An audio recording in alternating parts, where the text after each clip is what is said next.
sense I've been getting, and you heard from Peter Stevenson and Keith Downey there, the two men who know better than anybody, the tone that they're giving suspects that Manchester United are winning this race.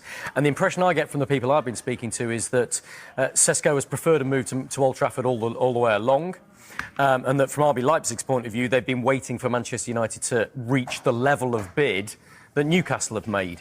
They haven't quite done it yet. They're still some distance off it, 5-10 million euros, depending on the exact figures. But it's pretty clear that he would rather go to Old Trafford, and I think that leaves Newcastle in a very, very difficult position.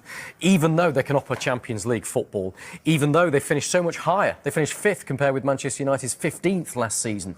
We know that Manchester United have been in turmoil. Newcastle have been a very steady ship under Eddie Howe. They've been consistently improving, and yet that history of one of the world's biggest football clubs, I think, is probably going to tell in the end. Is that it? Is that about what's gone before then? Because it doesn't make sense that Newcastle can offer Champions League football while Manchester United were, you know, flirting with relegation last season, and yet they have the edge, apparently. Maybe an everlasting thanks to Sir Alex Ferguson, possibly, because they are still Manchester United at the end of the day. But speaking to, you know, Brian Mburmo, he didn't bother him about no European football. Does European football, does Champions League matter as much as people let on sometimes? A lot of the time it's a financial package, and it is playing for Manchester United. But look, it's not all over for Newcastle United at all, who, let's just say, since the takeover, have recruited ever so well. But, as Rob says, it does look as if now he is leaning towards Manchester United. But also got to mention the recruitment director, Christopher Favell, who was at Leipzig, who was speaking so highly about Sesko. I wonder if that's playing a key role in this as well. Not just Ruben Amorim, but Manchester United collectively. But he's untried, untested, really, isn't he? And he's raw, clearly.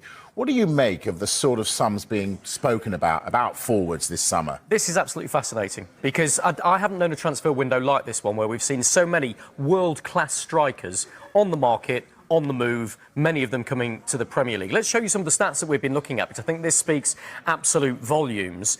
You can see some of the summer signings there, and just how much we're talking about. There's a star, of course, next to Benjamin Sesko, because that's not completed yet, but you can see that Hugo Ekitike is at the top of that one at £79 million. Gyökeres 63.5. Matheus Cunha, not a striker, he's a forward. Same with João